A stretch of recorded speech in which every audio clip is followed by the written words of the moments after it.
Esto es Palabra de Rudolf Steiner. Rudolf Steiner. Un espacio inspirado en la vida, obra y legado del fundador de la antroposofía. Un camino de conocimiento que conduce lo espiritual del ser humano a lo espiritual del universo. Palabra de Rudolf Steiner. Hola, ¿qué tal? ¿Cómo están? Muy buenos días. Gracias por acompañarme una vez más aquí en Palabra de Rudolf Steiner.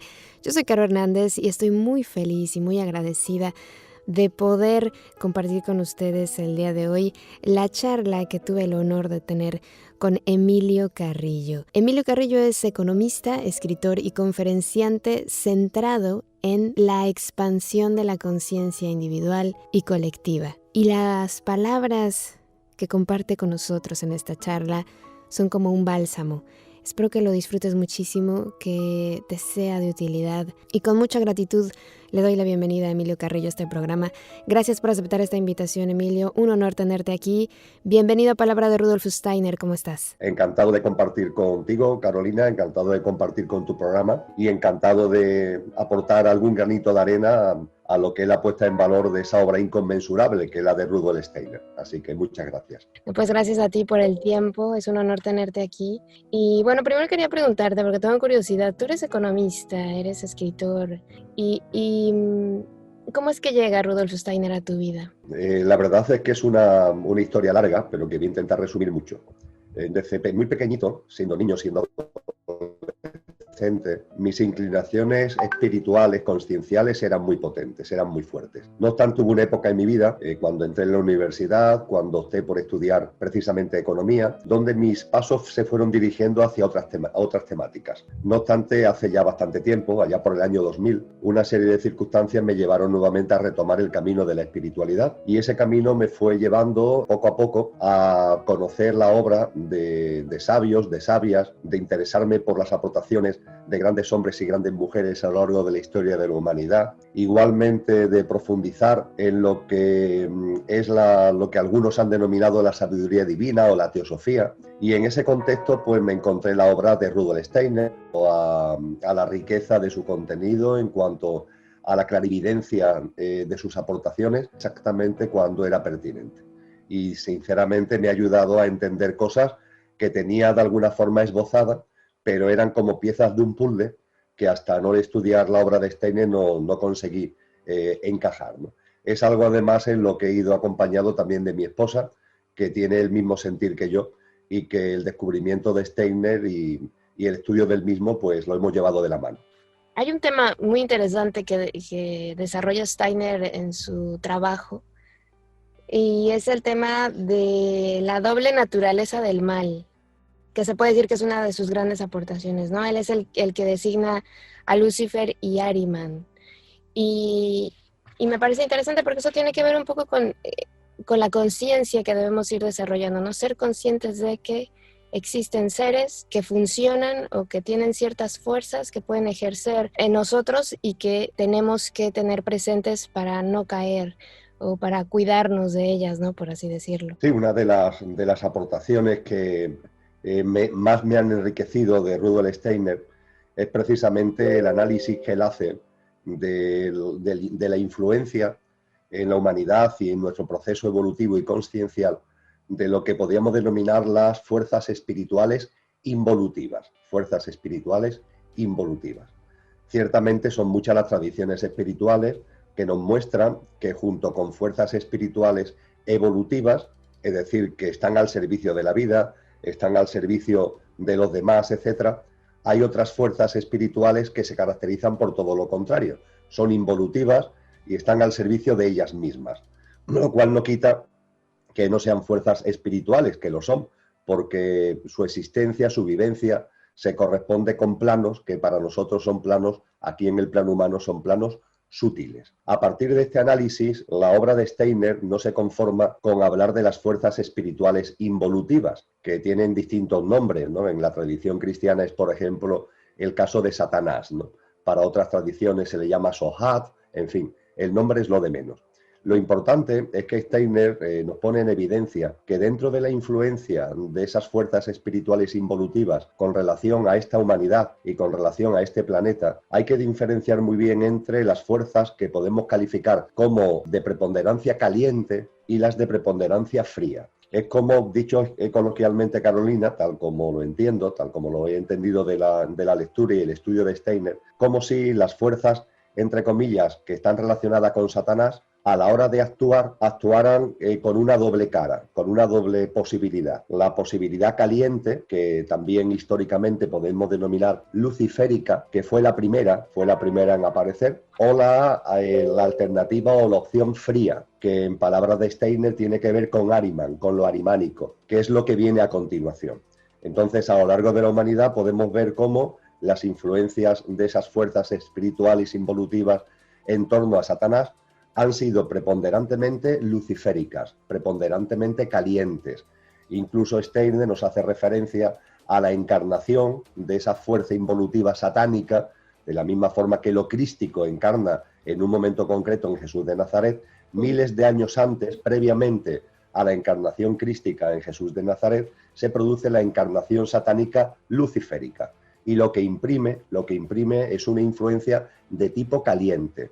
Es un tipo de dominio, porque las fuerzas involutivas quieren dominar, quieren controlar, quieren tener un poder sobre nosotros, quieren retrasar lo más posible o dificultar nuestra propia evolución en conciencia. Entonces, para conseguir todo eso utilizan técnicas, utilizan estrategias de tipo caliente. La violencia, la imposición, todo lo que tiene también que ver con rituales, con el uso de la sangre, etcétera, etcétera, etcétera. Ahora bien, Steiner y su obra hay que tener en cuenta que fundamentalmente lo que estamos comentando son conferencias que él da en la segunda mitad del año 1919, si mi memoria no falla, por lo cual estamos hablando de más de 100 años. Él lo que nos advierte es que esa preponderancia de lo luciférico está dando paso a una preponderancia de lo arimánico, es decir, que el modelo de dominio, el modelo de imposición, no va a ser una imposición caliente, como ha sido históricamente, sino una imposición fría. No va a ser a través de la violencia, no va a ser a través de la fuerza bruta, no va a ser a través de los sacrificios y de la sangre, sino que va a ser a través fundamentalmente de las tecnologías. Y esto es importante recordar el año, porque claro, estamos hablando del arranque del siglo XX. Es verdad que ya en el siglo XIX aparece la máquina, aparece la electricidad, la revolución industrial en sus dos oleadas, pero la capacidad de Steiner para anunciar determinadas cosas no deja de asombrar, ¿verdad? Porque el imánico va a hacerse claramente preponderante como forma de acción de lo satánico y se va a hacer claramente preponderante por el uso de las tecnologías y que a través de las tecnologías la humanidad vivirá un momento de imposición, de influencia, de interferencia arimánica que tendrá también que ver con el distanciamiento social, que tendrán que ver con el recelo de unas personas con otras, que tendrán que ver con la ruptura de las relaciones personales, familiares y sociales, con las limitaciones o prohibiciones de actividades culturales, artísticas, creativas, que pongan en valor el espíritu humano, y también el enfriamiento tendrá que ver con una preponderancia inmensa de las tecnologías en detrimento del espíritu humano, intentando hacer creer que las tecnologías y la inteligencia artificial, que sin duda ninguna son muy importantes, pero lo que se querría hacer creer es que pueden sustituir lo humano, cuando eso evidentemente no es así, porque lo humano tiene que ver ya no con nuestra apariencia, sino con nuestra esencia, con nuestra dimensión álmica y espiritual, lo que tiene una serie de atributos, una serie de cualidades, y además se una serie de manifestaciones como la intuición, la inspiración, el discernimiento, etcétera, que la tecnología, por avanzada que sea, nunca puede sustituir. Pero forma parte de la estrategia arimánica que el ser humano crea que es poca cosa, que olvide esos grandes valores que están ligados a su espíritu y que a partir de ahí, olvidándose de lo que es, sea más fácil de manipular, sea más fácil de controlar a través del dominio arimánico o enfriamiento, Carolina. Por tanto, efectivamente, Steiner, como muy pocos autores, yo creo que es el único autor que con esta claridad con este discernimiento y con esta precisión, anuncia lo que estamos viviendo ahora, porque ha pasado un siglo desde entonces y ahora podemos ver cómo efectivamente lo arimánico, el enfriamiento, ha adquirido un protagonismo y dentro de la élite todavía hay una parte de la élite que está ahí asida a lo caliente, a lo luciférico, pero está claro que la parte hegemónica en esa élite que está ligada a lo involutivo va de la mano del enfriamiento arimánico. Además es algo muy sutil, ¿no? Como que parece que es inocente, ¿no? Estar todo el tiempo en el teléfono o a lo mejor los jóvenes todo el tiempo en los videojuegos online, supuestamente entrando en contacto con otros seres humanos de otras partes del mundo. Y esta, no sé si decirlo como, esta manera de vivir, ¿no? De manera que estás con el ordenador, como que te transforma, te hace tener otra personalidad incluso. Tú ves un adolescente jugando videojuegos violentamente, comportándose esquizofrénicamente, ¿no?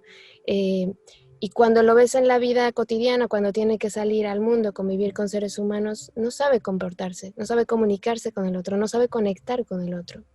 Entonces hay que tener cuidado y presente de no caer en la trampa y no olvidar, ¿no? Justamente que somos más que esta carcasa, el cuerpo, ¿no? Somos seres espirituales y hay que cuidarnos de esto que parece inocente, que parece pues parte de la vida cotidiana, el entretenimiento.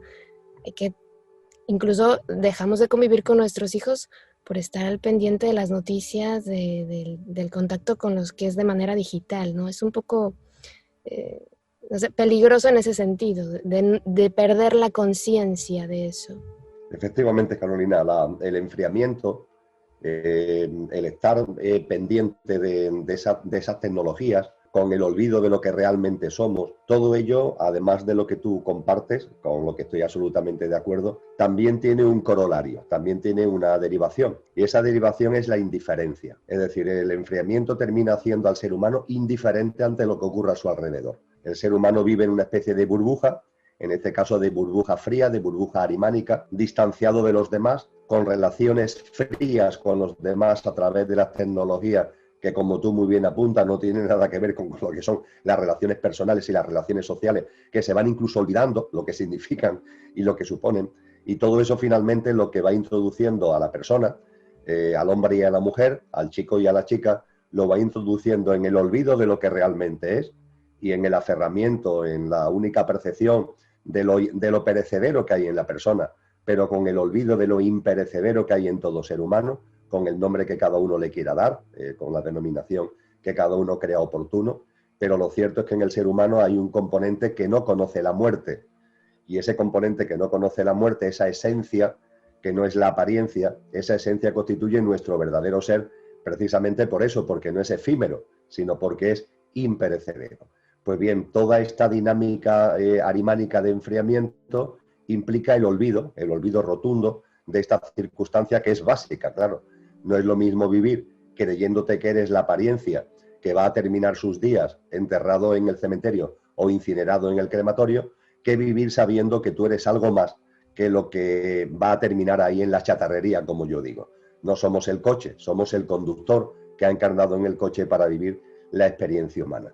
Y además de este olvido, el olvido de lo que realmente somos, la otra derivación, el otro colorario, la otra conclusión fundamental es la indiferencia ante el otro. Se nos quiere convertir con el mayor respeto, porque es un animal que a mí me encanta, pero con el mayor respeto en términos de conciencia, se nos quiere convertir en una especie de ameba, indiferente, fría ante lo que ocurre.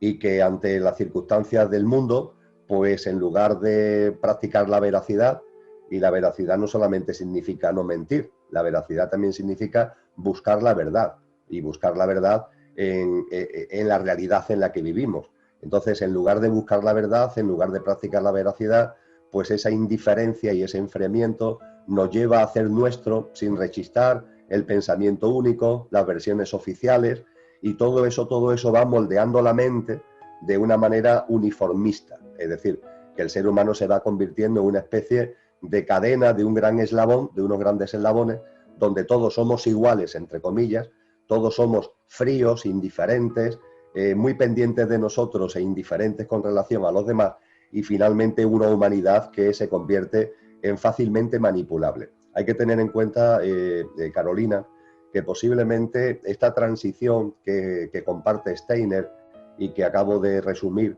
de unas fuerzas involutivas que usan lo caliente, lo luciférico, al uso ahora de lo frío y de lo arimánico, esto tiene una razón de ser. Y la razón de ser está en que la humanidad vive momentos históricos muy importantes desde un punto de vista de conciencia, desde un punto de vista, podríamos decir, álmico. Esta es la razón precisamente por la que hay tantas almas encarnadas a la vez. Nunca antes en la historia de la humanidad tantas almas han estado encarnadas a la vez. Siempre ha habido un número muy amplio de almas, pero no todas hemos encarnado a la vez. Allá por la época en la que Steiner desarrolla su obra, la población humana estaba en torno a los 1.250 millones de personas. Ahora estamos, un siglo después, estamos cercanos a los 8.000 millones, es decir, 8.000 millones de almas encarnadas. Eso no es casualidad, eso pone en evidencia que estamos en un momento, en un hito histórico, en un momento evolutivo histórico para la humanidad, que hace que todas las almas que hasta ahora veníamos encarnando como por rotación, ahora vas tú, ahora voy yo, ahora sin embargo, todas tenemos que estar aquí, habida cuenta de la importancia del momento. Pero claro, ese gran número de almas encarnadas significan 8.000 millones de seres humanos, y el dominio y el control desde lo caliente a 8.000 millones de seres humanos es prácticamente un imposible. Las posibilidades o el riesgo para esas fuerzas involutivas de que en un contexto caliente muchos seres humanos se revuelvan, por decirlo de alguna forma, contra ese dominio es muy alto. Y a partir de ahí se cambia de estrategia. En lugar de la estrategia caliente que ha prevalecido durante muchos siglos, cambiamos a una estrategia fría que es mucho más sutil, como tú decías, se percibe mucho menos, pero que para controlar a un número tan alto de personas es la estrategia y es la técnica más adecuada. Convertirnos no en potenciales revolucionarios, entre comillas, aunque finalmente las revoluciones no sirvan para nada, pero originan molestias, es preferible para esas fuerzas involutivas mantenernos en la indiferencia, mantenernos en ese estado de ameba, que además ayuda al olvido de lo que realmente somos y al olvido de nuestra esencia y de nuestro verdadero ser. Claro, hay que hacer un esfuerzo por tener eso presente, que es lo más importante. Somos seres espirituales. Y yo creo que aquí hay un libro que te quería compartir, no sé si ya lo leíste, seguramente sí, porque se ve que te gusta mucho leer. Es La última batalla de la humanidad, de Nicanor Perlas, en donde él hace referencia justamente a que a lo largo de los años, de todo lo que ha vivido la humanidad, siempre hemos sido conscientes de que somos seres espirituales. Entonces es importante recalcar en esta era que a pesar de estos males que surgen, no olvidarlo. Y además, a lo largo de la historia de la humanidad también sabemos y hemos tenido presente que siempre ha habido un mal, ¿no? Lo hemos vivido de diferentes maneras, que si los pecados capitales, pues no sé, a lo largo de la historia ha habido siempre ahí la función del mal en nosotros. Y yo te quisiera preguntar, para los que no supiéramos, ¿por qué no es todo perfecto, bueno y bonito? ¿Por qué tiene que existir el mal en el mundo? ¿Para qué, más bien dicho? ¿Cuál es la razón? Bien, lo que denominamos el mal, habría mucho que hablar al respecto. Posiblemente el calificativo de mal no es el calificativo adecuado, porque hablar de bien y de mal es hacerle el juego a nuestra mente dualista. Es decir, nuestra mente, la mente que, como muy bien también enseña Steiner, tiene dos grandes niveles, la mente concreta y la mente abstracta. La mente abstracta es la que nos sirve para ocuparnos de lo trascendente y para adquirir discernimiento acerca de lo que realmente somos, y la mente concreta es la que se ocupa de lo rutinario, de lo ordinario, de lo cotidiano. Y esta mente concreta funciona en clave de dualidad. Todo opera en clave de dualidad. Por ejemplo, el lenguaje, que tiene que ver con la mente concreta, es muy dual. Hay multitud de palabras que no tienen auténtico significado si no es por su antónimo, ¿no? El bien y el mal, el alto y el bajo, el frío y el calor, lo de abajo y lo de arriba, superior e inferior, etcétera, etcétera. Entonces, cuando hablamos de algo tan importante como lo que es la vida, lo que es la existencia, con todo lo que conlleva, creo que deberíamos superar esa dualidad, de que tendríamos que mirar de una forma más amplia. Y esa forma más amplia nos la enseñan muy bien determinadas tradiciones espirituales que nos han enseñado lo que es el Tao. Es una expresión oriental, otra forma está en la experimental de toda la vida. Jesús de Nazaret, Cristo Jesús, también tiene apreciaciones que tienen que ver con ese Tao, entre comillas. El Tao es la fuerza primordial que todo lo impulsa. Es decir, el Tao parte de la idea de que hay algo que no tiene nombre, que no tiene ni nombre ni origen. No tiene origen, es la causa primera sobre la que enseñaba la escuela pitagórica, y eso que no tiene origen es origen de todo lo originado. Y se encuentra presente e inmanente como fuerza activa y creativa en todo lo originado. Y claro, al estar presente e inmanente como fuerza activa y creativa en todo lo originado, lo que llamaríamos el universo, tiene esa presencia y tiene ese impulso de esa fuerza primordial, que es lo que Agustín de Hipona llamó el orden natural, el ordo amoris lo denominó él, el orden natural. Ese es el Tao, ese es el camino, ese es el destino, que además en castellano es muy bonito porque el término destino tiene las mismas letras que sentido. Destino y sentido tiene exactamente las mismas letras. Entonces el Tao es un camino y el Tao también es el sentido de la vida. Pero claro, fíjate que en las tradiciones orientales el Tao se simboliza por el yin y el yang. Es decir, en un mismo círculo está lo blanco y lo negro. Y en lo negro hay un puntito blanco y en lo blanco hay un puntito negro, como para decirnos que lo que es una aparente dualidad realmente no lo es, forma parte de un mismo fenómeno. Con esto, ¿qué se nos quiere decir? Que ese sentido de la vida, ese Tao, puede ser vivido en libre albedrío a favor del sentido de la vida o en contra del sentido de la vida. A favor del sentido del río de la vida o a contramano del sentido de la vida. Eso es una elección en conciencia. Y el Tao todo lo admite, es decir, el Tao no impone el uniformismo, no impone la dirección obligatoria. Eso sí, cuando un ser vivo, un ser humano o el ser que sea en el universo, se alinea con el sentido de la vida, hace suyo el sentido de la vida, hace suyo ese sentido evolutivo de la vida, esa persona, aplicándole en sentido estricto el castellano, al alinearse con el sentido de la vida es sensata. Y en cambio la persona que va a contramano de la vida no es sensata, sino que es insensata. Entonces yo, más que hablar de malos y de buenos, de bien y de mal, hablaría de en libre albedrío y en conciencia ser sensato o ser insensatos. Estas fuerzas espirituales involutivas son insensatas en cuanto que el Tao lo respeta, el Tao lo permite, juegan en contra, están en dirección contraria. No es como una avenida que tiene dos direcciones, o sea, una calle que tiene una dirección, pero que se permitiera la dirección contraria. Y ellos están en dirección contraria. Esto tiene implicaciones, Carolina, cuando una forma de vida, como un ser humano, se alinea con la vida, todo se facilita, todo se articula, la vida te abraza, la vida te lleva, la vida te regala, la vida te acompaña. Hay algo que va saliendo de ti muy profundo, que no es una felicidad derivada de lo exterior, sino que tiene que ver contigo, con tu verdadero ser. En cambio, cuando vamos a contramano de la vida sucede todo lo contrario. Nos vamos dando choques, hay dolor, hay sufrimiento. Es como si fuéramos caminando con el viento en contra y como si fuéramos caminando cuesta arriba. Pero, en fin, es una elección, es una elección. Pues bien, en ese contexto, lo más maravilloso, para ir directamente ya a la respuesta, al núcleo de lo que es tu pregunta, lo más maravilloso es que en esta dinámica tan fructífera, hay fuerzas involutivas o hay seres insensatos, sin pretenderlo, porque no lo pretenden. Los seres insensatos ayudan a que cada vez haya más formas de vida sensatas. Me voy a explicar esto que parece así muy intelectual, me explico con el siguiente ejemplo. Como es arriba es abajo, como es en lo micro es en lo macro. La célula. Una célula, cuando ha nacido, ha desarrollado su función, hay un momento determinado que la célula ya es vieja, ya se queda como anquilosada y ya no da más de sí, ya no puede dar más de sí. Es el momento de que nazca la nueva célula. Ese es el momento del nacimiento de una nueva célula. Pues bien, ¿qué ocurre en la vieja célula para que nazca la nueva?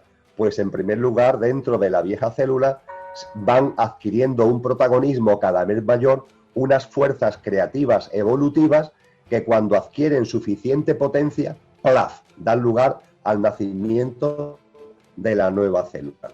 Es decir, dentro de la vieja célula se van agrupando fuerzas creativas que, repito, con fuerza suficiente, dan lugar al surgimiento de la nueva célula. Pero en la vieja célula también, que se resisten a ese proceso de surgimiento de lo nuevo y que se anquilosan en lo viejo. Y evolutivas anquilosantes, esas fuerzas que no son creativas, sino que son anquilosadoras, curiosamente, dentro de la célula, sin quererlo, no es su objetivo, pero sin quererlo, promueven que haya más fuerzas creativas que vayan agrupándose para tener potencia suficiente para generar la nueva célula. Para comprender esto, y termino, para comprender esto en la dinámica humana, hay que acudir a esa expresión. Bueno, hay muchas expresiones, pero para mí es la más didáctica, la que mejor nos permite entenderlo, a esa expresión que San Juan de la Cruz, el gran místico castellano, habló de las noches oscuras. Es decir, las fuerzas involutivas, los insensatos, generan dolor y generan sufrimiento. En todo su entorno, en toda la realidad en la que se mueve, generan dolor y generan sufrimiento. Es decir, generan noches oscuras a personas y a los colectivos, noches oscuras personales y colectivas. Pero mira por dónde las noches oscuras en conciencia son una oportunidad para dar un paso hacia adelante. Las noches oscuras son un factor de impulso. De hecho, hay cantidad de seres humanos que pueden atestiguar que ha sido gracias a noches oscuras que han llegado a su vida, fallecimiento de seres queridos, pérdida de puestos de trabajo, rupturas traumáticas de pareja, dificultades económicas, ha sido debido a grandes convulsiones, a grandes removimientos, con lo que su hábitat de confort se ha roto y se han visto impelidos, se han visto impulsados a plantearse cosas que antes no se planteaban, a preguntarse sobre cuestiones que antes no se preguntaban, a ver películas, a leer libros, a acercarse a personas que antes nunca se hubieran planteado. La noche oscura, que esa o noche que guiaste, ¿no?, que habla San Juan de la Cruz, o noche digna de ser amada, más que la alborada que habla San Juan de la Cruz, que está provocada por esas fuerzas involutivas que no lo hacen para que evolucionemos, sino todo lo contrario, pero mira por dónde ese removimiento que produce su anquilosamiento, ese removimiento que produce su tendencia involutiva, ayuda a muchas personas a dar un paso adelante en el proceso consciencial. Con lo cual, cuando vemos todo con perspectiva, vemos que el panorama es absolutamente digno de toda la confianza y digno de la reverencia por la vida, como decía el premio Nobel Albert Schweitzer, la reverencia por la vida, porque en la vida todo encaja, en la vida todo tiene su sentido, en la vida todo tiene su porqué y su para qué. Las fuerzas involutivas quieren retener el proceso evolutivo porque solamente se miran a ellas mismas, originan con ello dolor y sufrimiento, y ese dolor y sufrimiento no lo justifica, no lo estoy justificando desde luego, pero ciertamente en el contexto consciencial global son una oportunidad, son un factor de impulso para que haya cada vez más gente que vaya dando un paso desde el punto de vista de la conciencia. Estrictamente esto, Carolina, es lo que está viviendo la humanidad en el momento actual.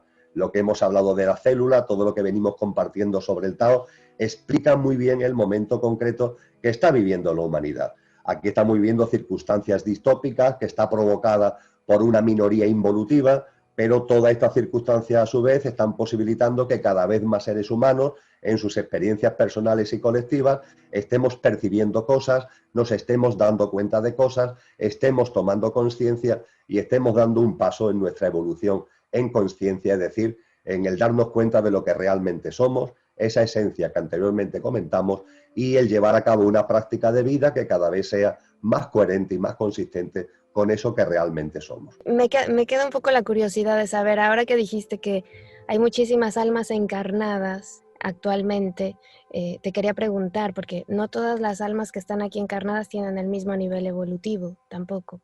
¿Y cuál sería esa función? Porque, a ver, también decías ahora que hay personas que con el sufrimiento pues reaccionan, ¿no? Digamos, pasan por una crisis y despiertan, pero también hay personas que pasan por una crisis y los ves igual. Y bueno, los que somos capaces de percibirlo, como que de pronto nos cuestionamos ¿y por qué pasará eso, no? O sea, ¿qué tendrá que vivir esa persona para reaccionar, para decir voy a transformar mi realidad por completo?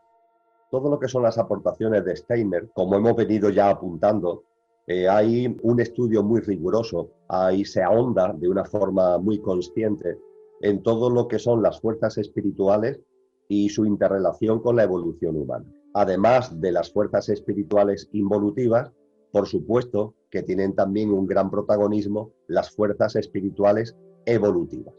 Y como muy bien indica Steiner, nada tan importante desde el punto de vista de las fuerzas espirituales evolutivas, nada tan importante como la encarnación de lo crístico en la Madre Tierra y en el plano humano. Nada tan importante como eso. La encarnación de lo crístico en Jesús de Nazaret es un hito único, como muy bien remarca Steiner, en la historia de la humanidad, y supone un antes y supone un después. Ciertamente, cuando lo crístico encarna en la humanidad, y al encarnar en la humanidad, encarna en la Madre Tierra, a partir de ahí podríamos decir que todo el proceso evolutivo de la humanidad está ya completo desde el punto de vista de enseñanzas, desde el punto de vista de contenidos y desde el punto de vista del escenario consciencial pertinente para que el ser humano, el alma encarnada en el ámbito humano, pueda completar perfectamente su proceso y llegar a una forma de vida que no esté basada en el pequeño yo, en nuestro yo físico, emocional y mental y la personalidad a él asociada, con todo lo efímero que ello tiene, sino que esté basada en nuestro verdadero ser, en nuestra esencia. Con la encarnación crística todo queda cumplido. De ahí las palabras preciosas también del todo está cumplido, ¿no?, que se le atribuye a Jesús cuando está ya en el momento de la crucifixión. Esto lo describe perfectamente Steiner. Esta descripción lleva a él además a hablar de algo precioso, que es el misterio del Gólgota. El misterio del Gólgota es lo que supone, ¿no?, esa encarnación crística, lo que supone que incluso el karma que la humanidad podría haber acumulado durante una enorme cantidad de tiempo y que podría ser un karma insalvable en términos de conciencia. Ese misterio del Gólgota permite que ese karma quede diluido, quede compensado, por decirlo de alguna manera, y desde luego lo que hace esa encarnación crística, lo que hace de Jesús de Nazaret, no es un maestro más, sino que es un hito único en la evolución de la humanidad. Claro, a partir del entendimiento de ese momento histórico, eso está ahí. Es decir, cuando estamos viviendo el momento actual, cuando estamos viviendo lo que estamos viviendo ahora, tenemos que ser conscientes que, valga la redundancia, en el consciente colectivo tenemos todas las herramientas. En la caja de herramientas del consciente colectivo no falta nada. Está toda a nuestra disposición. No podemos decir que nos falte algo. Si cogemos o no la herramienta, si damos o no el paso, es por nuestro libre albedrío. Pero todo está ahí ya hecho, todo está ya en el escenario para que cada uno pueda, en libre albedrío, dar ese paso hacia adelante. Claro, a partir de ahí, como tú muy bien dices, no todas las almas tienen el mismo nivel de consciencia, el mismo nivel de autoconsciencia. A ese respecto, el propio Jesús de Nazaret, creo recordar que en el capítulo 25 del Evangelio de Mateo, nos habla de 10 mujeres y 5 insensatas, 5 sensatas y 5 insensatas. Las sensatas son las que van aprovechando sus encarnaciones, van aprovechando sus experiencias para ir aumentando el nivel de autoconsciencia de su alma, desde la bondad, desde la generosidad, desde el altruismo, desde la compasión, desde actos de amor. Todo ello sirve para que el nivel de autoconsciencia de nuestra alma, al estar más en sintonía nuestros comportamientos con lo que realmente somos, al haber una mayor coherencia vibracional, el nivel de autoconsciencia del alma va subiendo. Eso es lo que Jesús llama ir llenando la lámpara de aceite. Él ahí en ese capítulo 25 de Mateo usa el símil, hablando del alma, de la lámpara de aceite que tenemos que ir llenando, ¿no? El nivel de autoconsciencia del alma que tenemos que ir llenando, de la forma que acabo de compartir. Y hay 5 mujeres sensatas que están en ese camino y están en esa labor y están en ese proceso. Pero hay 5 insensatas. ¿Insensatas por qué? Porque no se ocupan de llenar la lámpara de aceite. Y esto muchas veces, Carolina, no se trata de que sean malas, sino que andan como entretenidas, distraídas. Es decir, se encarnan y esas almas lo que quieren es que la vida sea una vida, entre comillas, agradable, de un cierto bienestar, ¿no? No quieren problemas, no quieren noches oscuras, no quieren quieren un entorno de entretenimiento, de distracción, de una vida de confort que yo diría que es muy mediocre, con lo que viviendo así no se realizan actos, obras de amor con el suficiente peso como para poder echar aceite a la lámpara. Y claro, ese es un proceso que se describe preciosamente en este capítulo del Evangelio de Mateo, porque también, de la misma forma que Steiner insiste, lo que Cristo Jesús nos indica es que, ojo, este proceso donde cada alma va haciendo su camino, el libre albedrío, almas que van elevando su autoconsciencia, almas que no, encarnaciones que aprovechamos para sembrar y recoger una cosecha a través de nuestros actos de amor que sirvan para echar aceite a la lámpara, encarnaciones que no, que se nos pasan como perdidas y no hacemos la siembra cosecha del aceite. Todo eso no es ad eternum, es decir, no es por los siglos de los siglos.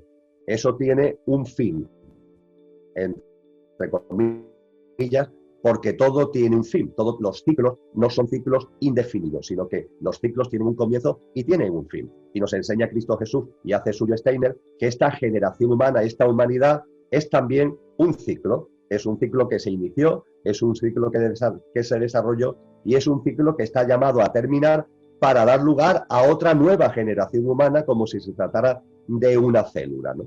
Y a partir de ahí la importancia que tiene el comprender que este momento histórico que estamos viviendo, nadie sabe ni el día ni la hora. Yo no soy nadie para decir si esto va a durar 10 años o va a durar 500, no tengo ni idea. Las señales, desde luego, que nos han dado los sabios indican que estamos en el final de la recta final, es decir, que no estamos desde luego ni mucho menos a mitad del proceso, sino que estamos ya bastante avanzados en el proceso, y lo que tenemos que ser conscientes es que la nueva generación humana, esa nueva humanidad que las tradiciones espirituales describen también, será una humanidad que viva desde lo que realmente es, que viva desde el alma, todavía no desde el espíritu, sino desde el alma. Pero claro, vivir desde el alma significa ya empezar a vivir desde la esencia, no desde la apariencia.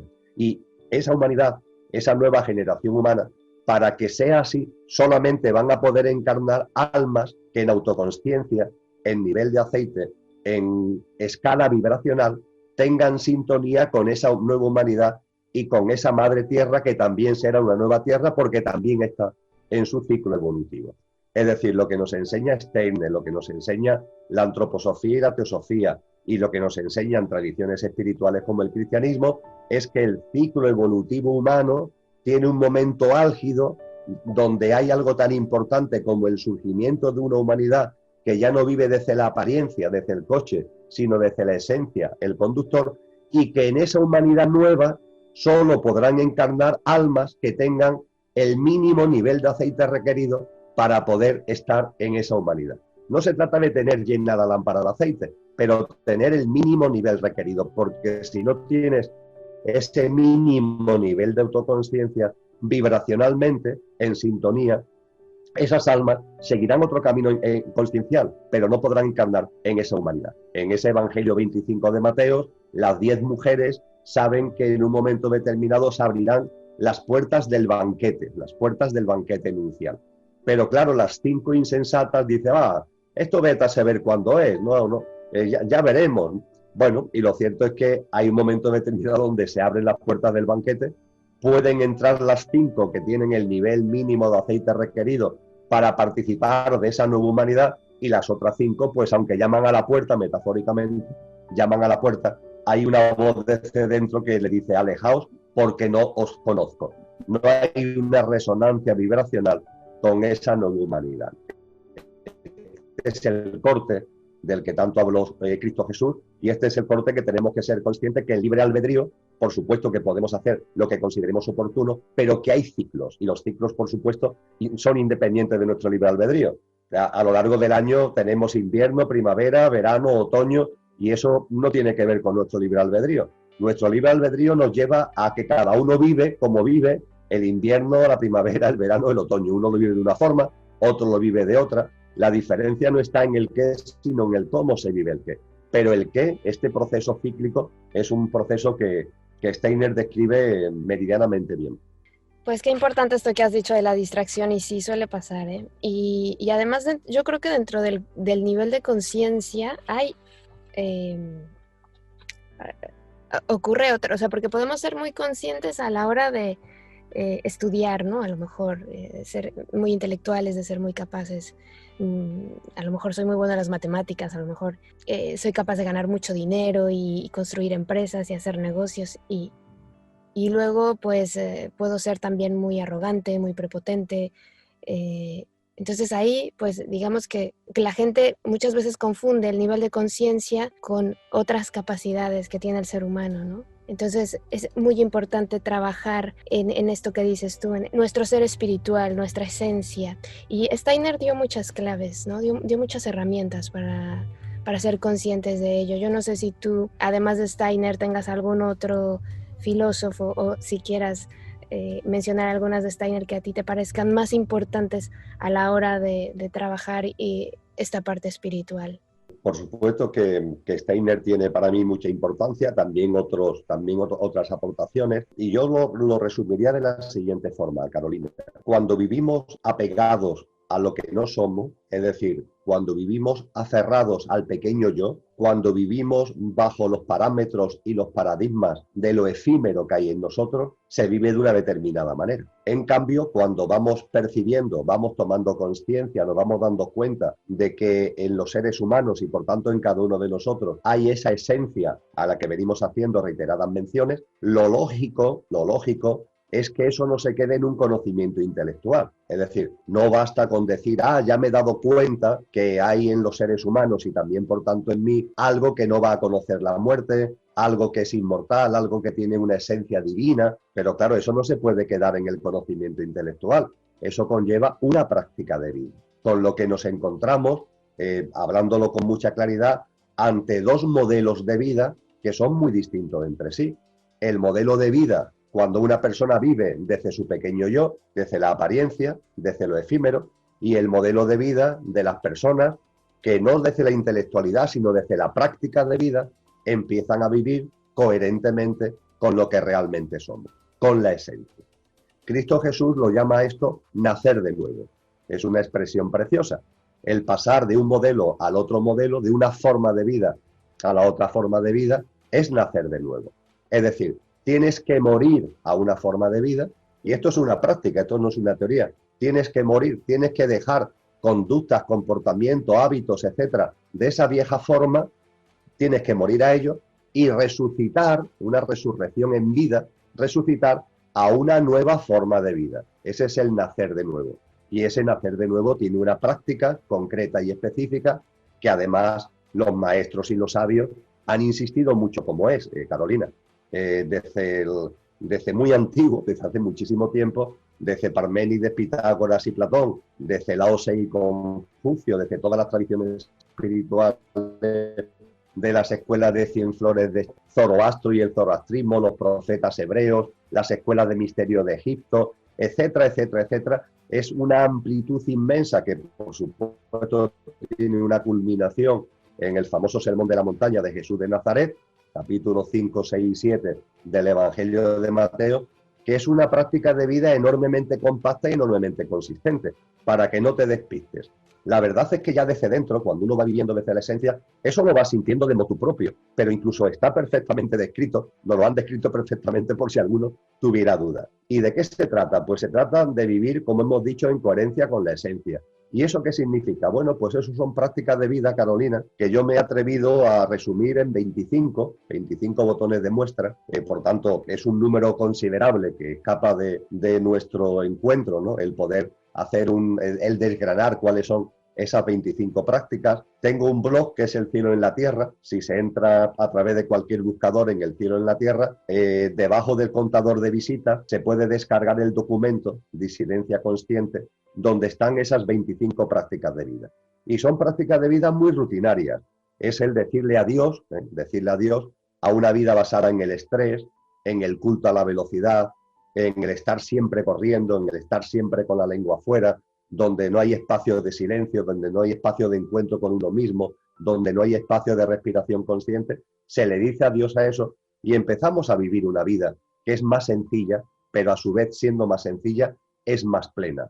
Y una vida donde además empezamos a aprender lo importante de hacer las cosas lentamente, que no es algo negativo, sino que es algo que es como las cosas se hacen verdaderamente bien, y empezamos a encontrar el sentido profundo, que no es la llamada a una retirada pastoril, sino el sentido consciencial profundo de eso que Fray Luis de León nos dijo: con qué descansa la vida, la del que huye del mundanal ruido y sigue la escondida senda por donde han ido los pocos sabios que en el mundo ha sido. Esto es algo que está a nuestro alcance, cada uno dentro de su margen de posibilidades. Esto es un camino que hay que hacer, no se hace de la nada al todo, es un proceso.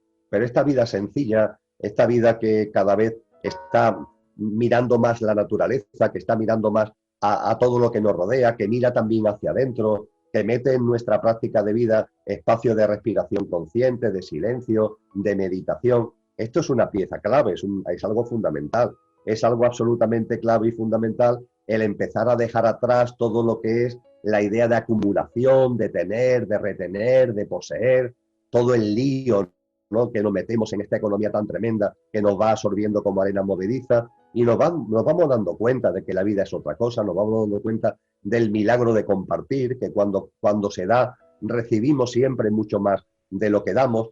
Ciertamente, si tú das 100 euros, no significa que te vayas a encontrar 200 en la puerta de tu casa, porque no es euros por euros, pero si das 100 euros, la vida te va a devolver de muchas formas, de manera muy distinta, mucho más de lo que tú puedas aportar, por ejemplo, a una persona que lo necesita. Ese mismo dejar atrás ya tanto lío de atesorar, de acumular, la importancia del compartir, nos va permitiendo ir dejando atrás esta dinámica absurda de consumo, ¿no?, este consumo incesante, ¿no?, que le hace además tanto daño a la naturaleza y le hace tanto daño a la vida, ¿no? Y empezamos a contemplar desde la esencia, en esa nueva forma de vida, en ese nacer de nuevo, cuánta razón tenía el santo de Asís, Francisco de Asís, cuando dijo aquello de necesito poco y lo poco que necesito, lo necesito poco. O cuánta razón tenía Sócrates cuando, siendo una persona enormemente austera, le encantaba pasearse por el mercado de Atenas de su época, que era un emporio, ¿no?, de mercancías y de movimientos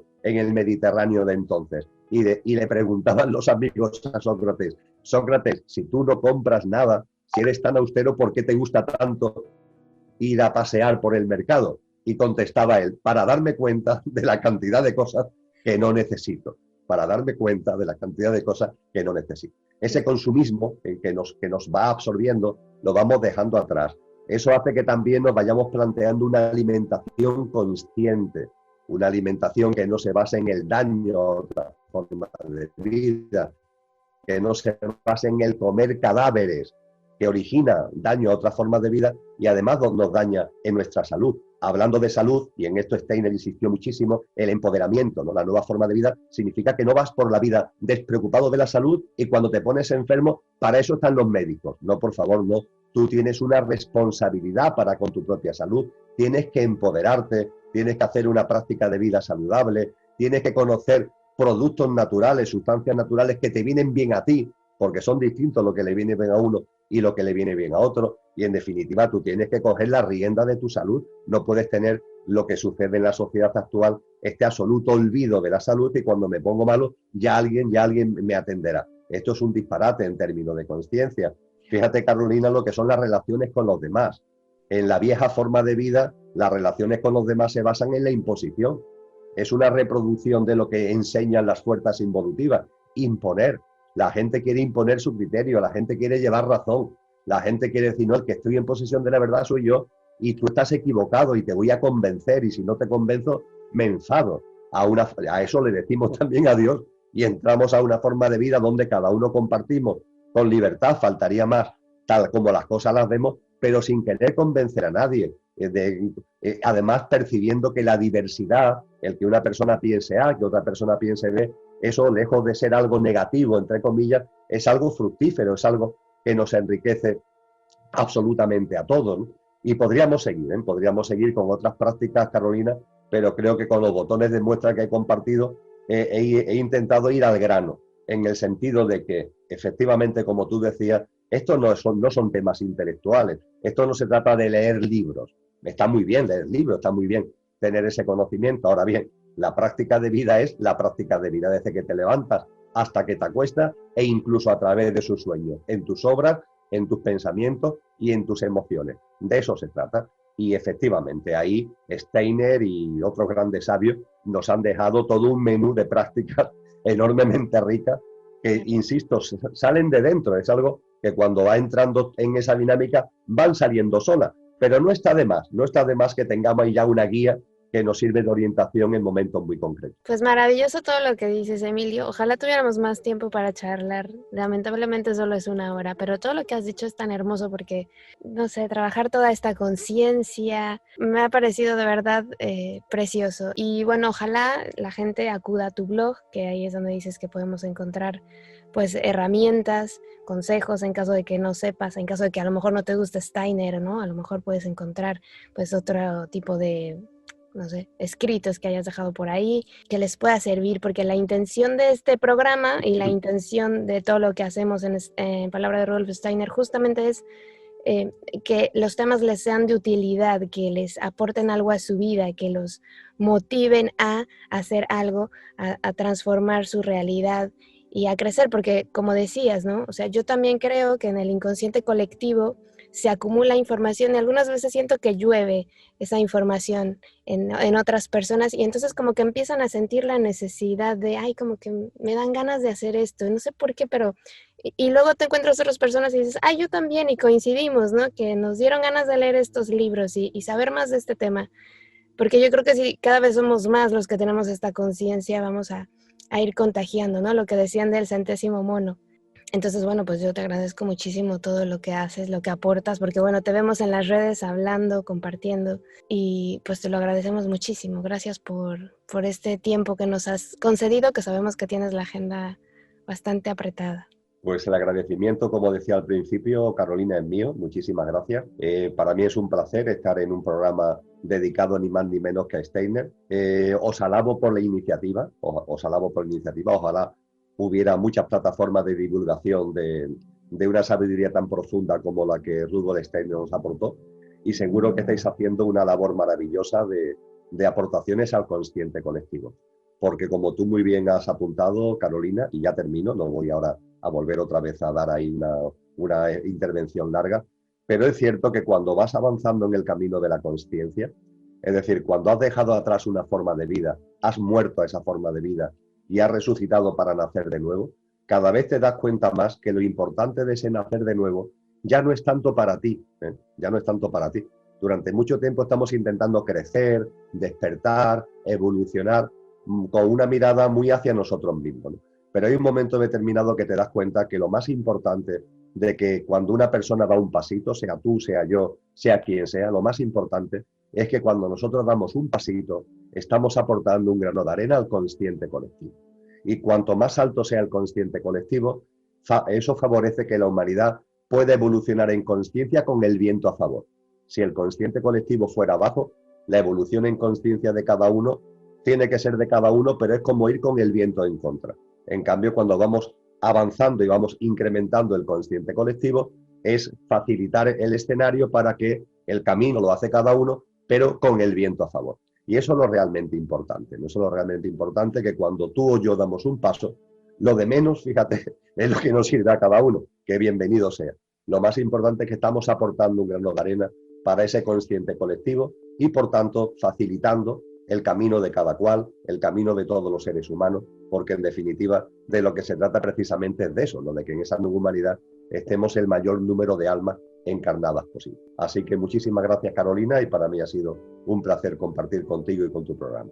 Muchísimas gracias, Emilio Carrillo, por esta maravillosa entrevista. Estoy segura de que estas palabras te van a dar fortaleza para continuar con tu camino espiritual, con tu camino de conciencia, de transformación, porque esta sabiduría, este saber que, como dice Alejandro Jodorowsky también, lo que doy me lo doy, lo que no doy me lo quito, y lo que yo hago por mí beneficia a la humanidad, pues es un gran motivador, ¿no? Para seguir trabajando en nosotros, y hay mucho que trabajar todavía. Así que muchísimas gracias, Emilio Carrillo. Les extiendo la invitación para que conozcan su blog y se sigan nutriendo de todo esto que él comparte. Se llama El Cielo en la Tierra. Te recuerdo que podemos estar en contacto a través de nuestras redes sociales, en Facebook, en YouTube y en Instagram. Nos encuentras como Palabra de Rudolf Steiner. Recuerda que contigo están mis mejores deseos, que el sol brille mucho tiempo sobre ti, que el amor te rodee siempre y que la luz que mora en ti guíe tus pasos. Si así debe ser, nos escuchamos el próximo miércoles. Gracias. Hasta la próxima. Escuchaste Palabra de Rudolf Steiner. Rudolf Steiner. Un espacio inspirado en la vida, obra y legado del fundador de la antroposofía. Un camino de conocimiento que conduce lo espiritual del ser humano a lo espiritual del universo. Palabra de Rudolf Steiner.